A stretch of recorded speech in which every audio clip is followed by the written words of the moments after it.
beneran gratis. Tapi kalau suatu ketika itu si guru harus mendakwahi orang tuanya itu, si yang punya restorannya, kena tuh pasti. Kamu bukannya yang dulu suka nebeng makan ke saya ya? Karena ini pelajaran kenapa Nabi Musa itu sampai berdoa yang tadi di awal, Rabbi shrah li sadri wa yassir li amri wahlul 'uqdatam min lisani yafqahu qawli. Wahlul 'uqdatam min lisani, lepaskan kekakuan di lisanku, di lidahku. Ada pendapat tafsir nyebutin karena dulu Nabi Musa makan bara api, jadi ngomongnya teh gagap, cadel gitu, celat.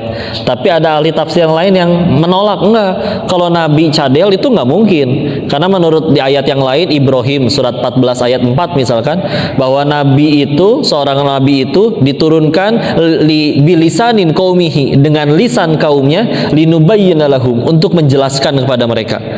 Gimana caranya ngejelasin ke kaumnya sendiri kalau ngomong aja nggak lancar?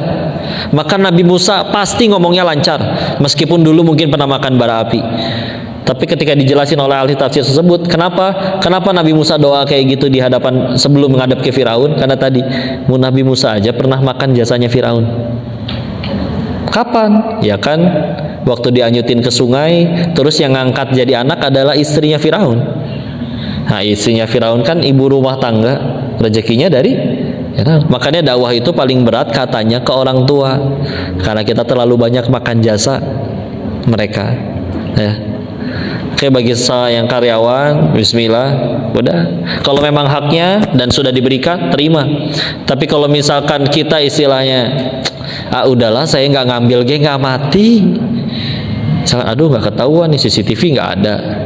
Terus yang pegang sistem juga saya, yang pegang keuangan. Misalkan, ini mah mau ketahuan asli, mau ngambil sebulan 1 juta 2 juta mah misalkan. Tapi kita mikir lagi. Tapi saya nggak ambil juga, dah nggak mati, dah asli cukup. Dan kita malah tetap misalkan ngambil yang itu, bikin kita suatu saat nanti ya nggak cuman sekedar tadi turun kehormatan ya, nyampe naudzubillah ketahuan nyuri, apalagi main hakim, nanti ada yang main hakim sendiri digebotan nya bonyok, nggak worth it. Jadi enggak lah. Di sini ada yang terindikasi terpapar judi online tidak? Hah? Bentar. Kalau saya mau suzon dari wajah-wajahnya kayak yang ada mirip-mirip. Tapi kan katanya nggak boleh suzon ya. Insya Allah. Saya kurang setuju kalau misalkan orang kalah judi, rungkatnya dipanggilnya korban judi. Korban naon? Korban nih yang disebut korban mah kamu lagi nongkrong di pinggir jalan di atas motor, tahu-tahu dibegal. Nah, eta korban eta teh. Nggak minta dirampok, karampok. Nah, itu korban. Kalau misalkan ternyata punten, kita datang sebagai pemain, kalau ada yang pengen main kan sukarela, kecuali tadinya kita nggak mau taruhan, tahu-tahu bandar ngutus orang ke rumah kita, nyekek anak kalian, taruhan moal sia. Terus iya saya taruhan, kan ini mah enggak ya. Datang sukarela, dia sendiri yang ngechat adminnya, ditanya nomor rekening depositnya berapa, sambil deposit kasih keterangan bismillah menang lagi, kan kurang ajar. Setiap hari sholat embung main judi bismillah culangung ya. Udah gitu giliran menang dibayar. Bandar judinya aja suka mikir, karena mereka banyak yang tidak beragama ya. Kalau kita ada barang orang kita rampas, oke, kita sama-sama sepakat zolim, orang gak beragama juga bisa meyakini hal itu. Tapi player mereka kan datang sukarela, menang juga nggak pernah kita kejar-kejar, paling juga cuma di WA-in doang, main lagi bos, menang dibayar, giliran kalah ngakunya jadi korban, minta bansos lagi, udah ya, bukan korban. Dan punten ya, kalau ada orang yang nggak sedikit orang akhirnya ya kalah, ya akhirnya utang sana sini ya, nggak apa-apa. Ini jadi bahas judi online-nya dikit. Soalnya saya teh miris ya, karena ternyata se-Indonesia judi online paling tinggi cenah saat di Bogor ya, beneran. Di antara semua orang yang istilahnya menyampaikan nasihat, Setahu saya yang paling bawel sampai berbusa ngebahas tentang judi online. Malah di Bogor, di kota orang, di kota sendiri ya. Kemarin dapat nasihat ketemu Ustadz Fatih, sok atuh kurangin keluar kotanya, banyakin di Bogor dulu. Ya sab ya, insya Allah, Bismillah. Ya, maka kebanyakan orang kena judi kan sebetulnya kan enggak terlalu, bukan sebegitu menarik atau sebegitu kecanduannya sebetulnya. Kalau ada orang duit tinggal gope ini 500 ribunya, dan dia sedang lapar selapar-laparnya, pilihannya kalau dia nggak makan 5 menit lagi dia bakal mati kelaparan, demi Allah itu duit 500 ribunya nggak akan dia judiin, pasti beli makan asli. Terus kenapa ada orang yang bisa sampai hancur segitunya gara-gara judi? Begini siklusnya ya. Misalkan besok gajian dan di kantong masih ada duit 500 ribu, gaji bulan kemarin masih ada nyisa. Ya udah, kalau ini bisa jadi 20 juta, why not? Cemplung weh, ya. Begitu dicemplungin, dikasih menang. Nah, garis bawahi itu, nggak ada yang jago dan udah prediksi ngebaca pola, nggak ada, adanya lagi dikasih menang. Ternyata misalkan dapat 20 juta asli, 10 jutanya minimal masuk depo lagi, 10 juta sisanya biasanya jadi barang, dan biasanya gampang dijual karena ngerasa belinya gampang. Ya. Bulan depan pola yang sama terulang lagi. Besok udah gajian, sisa gaji bulan lalu masih ada gope, sedangkan bulan sebelumnya ini aja bisa jadi 20 juta, kenapa tidak kita ulangi saja? Ternyata kalah masuk yang kemarin langsung menang, sekarang malah kalah. Dia bakal ngeles, masih gedean menang yang kemarin, apa-apa. Lagian kalau pengen 500 ini balik, tinggal taruhan 2 kali lipat, masukin aja 1 juta. Mainnya pilih jangan slot, bakarat sekalian, angin-angin, cacing-cacing, naga-naga. Gitu. Mereka bilang enggak, di antara para penjudi itu suka bilang nih, daripada menang receh tapi sering, ya menang cacing, mending naga sekalian, taruhan jebret ya. Pilihannya antara langsung jadi kaya atau mati kelaparan sekalian, mereka bilang kayak gitu ya.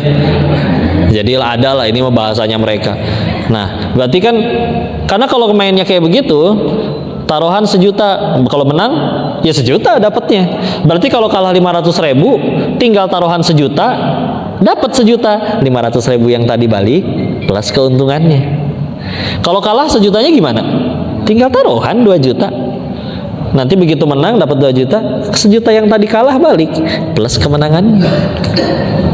Kalau 2 jutanya kalah gimana? Ya taruhan 4 juta, gampang ya. Jadi diajarin judi gini nih. Maaf ya, ini ambil hikmah ya. 4 juta kalah, tinggal gimana? Taruhan 8 juta. Cuman masalahnya gaji saya 4 juta. Kapan saya dapat 4 juta lagi? Bulan depan. Berarti gimana pilihannya? Nahan lapar selama sebulan ke depan atau maksain nyari duit 8 juta, entah gimana caranya. Temannya lewat naik motor, kemana? Warteg, pinjem dah, pengen saya beliin aja sini, mau nitip apa? Ternyata nggak ke warteg, digade motornya, dapat 8 juta. Loh, kalau kalah gimana? Itu kan motor orang. Tenang, hanya butuh 1 kali kemenangan, motor teman balik, uang saya balik, selesai urusan. Hanya 1 kemenangan, masuk ke 8 juta, play, mati lagi, hancur lagi, makin stres. Pilihannya apa nih? Nahan lapar sebulan ke depan, plus dimakiin temen, digebotin, kalau dia galak, kalau misalnya dia perkarain, waduh bisa ke polisi, bisa apa, atau cari duit 16 juta, karena hanya 1 kali kemenangan, motor teman balik, rasanya asli itu. Mampir ke rumah orang tuanya lagi sholat duha, dibuka lemarinya, gondol surat tanahnya, ajib ya. Bandar melalui algoritmenya, atau kan yang dilawan mesin ya, bukan kita duduk duaan adep-adepan kartu kita pegang sendiri, enggak, ini yang dilawan teh mesin ya. Kita udah tahu dan bisa ngukur, ngitung, dia udah buntu nih, dia nggak akan berhenti tak main kecuali mentok, karena di otaknya udah buntu, nahan lapar berbulan-bulan, Belum lagi kalau uangnya uang orang, dititipin uang arisan sekantor seperusahaan, dipakai, ajib ya tamah ya. Atau misalkan ya punya orang tuanya atau punya siapanya, kalau yang kuliah SPP-nya uang semesterannya dipakai, bilangnya ke si mamah udah dibayarin padahal habis dimasukin judi online. Kan mentok tuh. Pilihannya di pikirannya cuma satu, di mana lagi saya bisa dapat uang cepat kecuali ini nih, permainan ini. Maka ya sudah, akhirnya ya sudah, udah tinggal diatur, tinggal gimana caranya, nggak akan menang. Karena kita tahu dia udah nggak punya pilihan lain untuk nyari duit secepat itu kecuali main di kita gitu istilahnya. Itulah yang bikin saya mah suka bahasa ini mah kabalejog ya temanya. Jadi sebetulnya mah jadi aslinya kayak begitu ya. Dan kebanyakan biasanya nanti minta tolong. Kalau masih thanksin ke orang, mau nggak mau dia foto sama KTP, cekrek, pinjol ya. Cuman kan sama itu lebih nyekek, belum tambah dosa baru pan ribanya. Terus akhirnya biasanya ketika udah benar-benar mentok buntu, dia hitung-hitung, udah ditagih nih, tiap hari diteleponin, diteror dan lain-lain. Kadang suka nyari jalan keluar, ngubungin salah seorang yang dia rasa punya uang cukup, Pak boleh pinjam nggak uang 100 juta untuk nutupin semua utang saya, jadi saya tinggal bayar utangnya satu doang ke Bapak, pengennya tanpa bunga, karena kalau misalkan kepinjolkan tiap ini ada bunganya. Yang kayak gitu, punten biasanya. Kalau iya dibantu nggak nyembuhin, nggak ngobatin, ya biasanya bisa keulang lagi. Karena kenapa gitu? Ya soalnya nggak banyak sekali yang dibantu akhirnya malah kayak gitu. Jangan kan gitu ya.